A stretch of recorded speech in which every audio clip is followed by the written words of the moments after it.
Machine আমার 7 রকম জল দেবে। আমি প্রথমে একটা 9.5 জন্য প্রেস করলাম, এখান থেকে ব্লিঙ্ক করছে, ওখান থেকে জল বেরিয়ে আসবে, আমি জলটা নেব, রাইট? তো জলটা আমরা নিচ্ছি।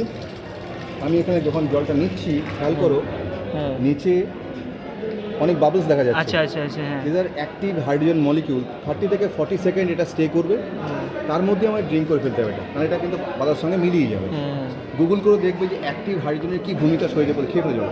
খেয়ে নাও, খাবো, খেয়ে নাও, এটা পিওর, এর দাম মিনিমাম 100 টাকা জলটা দাম। খাও খাও, তার বলছি আস্তে আস্তে খাও, আরাম করে খাও, একদম শেষ করে দাও। কী ফিল করলে জলটা খেয়ে? জলটা অন্যান্য জল থেকে পাতলা। কতগুণ পাতলা? জলের নর্মাল মলিকুল স্ট্রাকচার হচ্ছে 14 থেকে 20। জল নর্মালি 14 থেকে 20 এই স্ট্রাকচারে জল থাকে, রাইট? এবারে জল তো গিয়ে মিশবে, তোমার তো মেডিকেল স্টুডেন্ট, ভিল্লি, তার মধ্যে প্রোটিন স্ট্রাকচার, প্রোটিনের স্ট্রাকচারের মধ্যে কী থাকে? যে জলটাকে ভিতরে ঢোকায় ঝিল্লির প্রোটিন স্ট্রাকচার, মানে প্রোটিন যেটা আছে তার মধ্যে সেলের মধ্যে ঢোকায়, যেটা সেই ভিল্লি, মানে যেটা তোমার অ্যাকচুয়ালি স্মল ইন্টেস্টাইন আর লং ইন্টেস্টাইনে বেশি জল শোষিত হয়, জল তো ভাঙে না, শোষিত হয়। জলটাকে শোষিত করার জন্য তোমার লাগবে এক ধরনের সিম্পোর্টার। সিম্পোর্টার কী করে? গ্লুকোজের সঙ্গে নিয়ে জলকে সেলের মধ্যে পেইটেড করে। বাট জল যদি মোটা হয়, আমাকে জল ওই সিম্পোর্টারের মধ্যে থ্রু করতে পারবে? আমার জলটা পাতলা, কী করে বুঝবো জলটা পাতলা, রাইট? এই জলের মলিকুল স্ট্রাকচার হচ্ছে 4 থেকে 6। এতটা পাতলা যে আমার এই জল সিম্পোর্টারের মধ্যে অনায়াসে ব্লাড টিস্যু বলতে পৌঁছতে পারে, এবং ব্লাডের মধ্যে যতটা পরিমাণ অক্সিজেন সম্ভব পাঠানো সে পাঠাতে পারে। এটা কী করে বুঝবো পাঠাতে পারে কিনা? আমরা দেখবো জল আছে, গ্রিন টি প্যাক আছে, গ্রিন টিটা জল যে পাতলা, আমরা জলটা খাই সেই জলটার স্ট্রাকচার হচ্ছে 14 থেকে 15 থেকে 20টা, এটা 5 গুণ কম। কেন? আমরা চা করলে জল ফোটাই। আমি তোমাকে দেখাবো যে জল ঠান্ডা জলে কী করে চা হতে পারে, হয় কখনো দেখেছো? আমি তোমাকে দেখাই যে ঠান্ডা জলে কী করে চা হয়। এই গ্লাস নেই আর বাবুজি, বড় গ্লাস নেই, ঠিক আছে, ছোটো গ্লাস দাও, বড় গ্লাস নিয়ে আসবো। একটা গ্রিন টি ব্যাগ দাও আর ছোটো গ্লাস দাও, একটু আলাদা লাগে,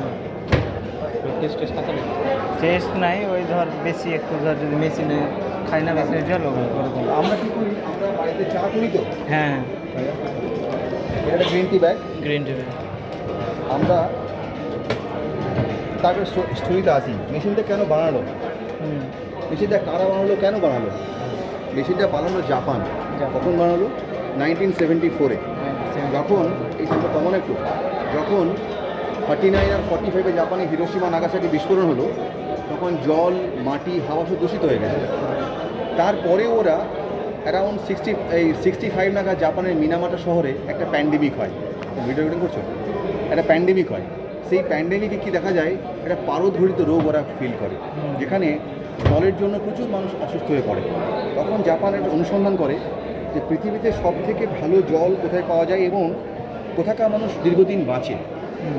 এইটা গ্লোবালি সন্ধান করতে গিয়ে দেখা করে গঙ্গোত্রী, ভারতের কুঞ্জা ভ্যালি, পাক অধিকৃত কাশ্মীর, মানে এখন বর্তমানে পাক অধিকৃত কাশ্মীরি জায়গায় পড়ছে, চশমিশাই গার্ডেন ইন্ডিয়া, জমজম সৌদি আরব, জমজমকা পানি বলা হয়, এছাড়াও ট্র্যাক্টো মেক্সিকো আর লর্ডেস ফ্রান্স। এই 6টা এলাকার মানুষের লঞ্জিভিটি বা গড় আয়ু 110 বছরেরও বেশি। পরে গুগল করে দেখবে কি কেন বেশি। যখন ওরা দেখে যে এখানকার লোকে যে জলটা খায়, সেই জলটার মধ্যে 4টে ইউনিক প্রপার্টিস পায়। কী? অ্যান্টিঅক্সিডেশন, অ্যালকালিনিটি, মাইক্রোক্লাস্টারিং আর নেগেটিভ ওআরপি।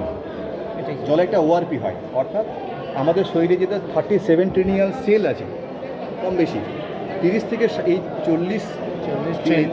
37 লক্ষ, মানে ট্রিলিয়ন সেল। এই সেলগুলোর কী কাজ? সেলগুলো দিয়ে আমাদের অর্গান তৈরি হয়। সেল বয়সের সঙ্গে সঙ্গে কাজকর্ম করার সঙ্গে সঙ্গে জন্ম হচ্ছে, মৃত্যু হচ্ছে। যদি আমার শরীরে সেলের জন্মানোর থেকে মৃত্যুর হার বেশি হয়, তাহলে কি হবে? অসুস্থ হবে না সুস্থ হবে? অসুস্থ হবে। সেলকে বেঁচে থাকতে গেলে -25 মিলিভোল্ট কারেন্টের প্রয়োজন। গুগল করবে, একটা সেলকে কাজ করতে গেলে -50 মিলিভোল্ট কারেন্টের প্রয়োজন, আর নতুন সেল জন্মাতে গেলে আমাদের শরীরে -70 মিলিভোল্ট কারেন্টের প্রয়োজন। বিজ্ঞান বলছে। একজন ভদ্রলোক জেরি টেন্যান্ট, ইনি একজন এমডি পিএসসিডি, ইনি একটা বই লিখেছেন, নাম হচ্ছে হিলিং ইজ ভোল্টেজ। গুগলে বইটা আছে, ওটা কিনতেও পারো। ওখানে উনি বলছেন, দেখো কী বলছেন এখানটায় উনি, সে chronic disease occurs when voltage drops below minus 20 millivolt and you cannot achieve minus 50 millivolt to make new to make new cells. cells. তাই যদি -50 মিলিভোল্টের নিচে আমি জল খাই, তাহলে আমার সেল কখনো বেঁচে থাকবে না। এবার সেল মরে গেলে বা সেল বেঁচে গেলে কী হবে জানি আমরা।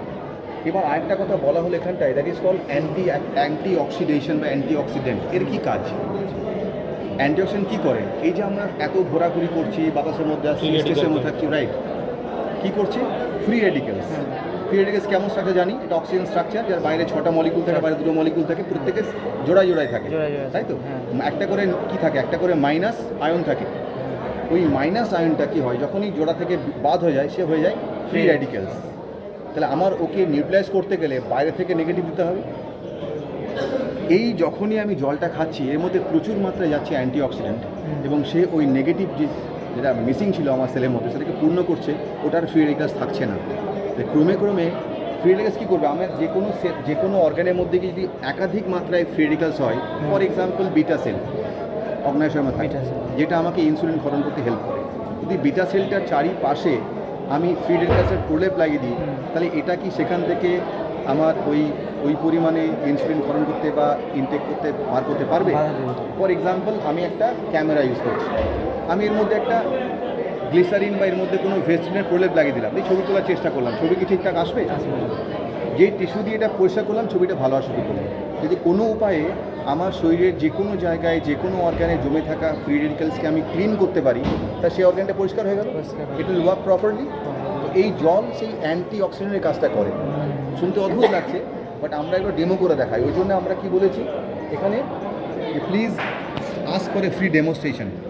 আমি আপনার বাড়িতে গিয়ে আপনার যে বাড়ির জল, সেই বাড়ির জল সহ তথা তৈরি বাজারে আর অন্যান্য সমস্ত জলকে নিয়ে আমরা ডেমো করে দেখাই যে জলটা খাচ্ছি আদতে তেমন জল খাচ্ছি, ইটস পিওরলি অ্যাসিডিক ওয়াটার খাচ্ছি।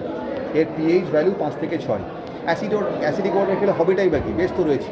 কী হবে লং টার্মে? ডাক্তার ওটো হেনরি ওয়ারবার্গ আজ থেকে 100 বছর আগে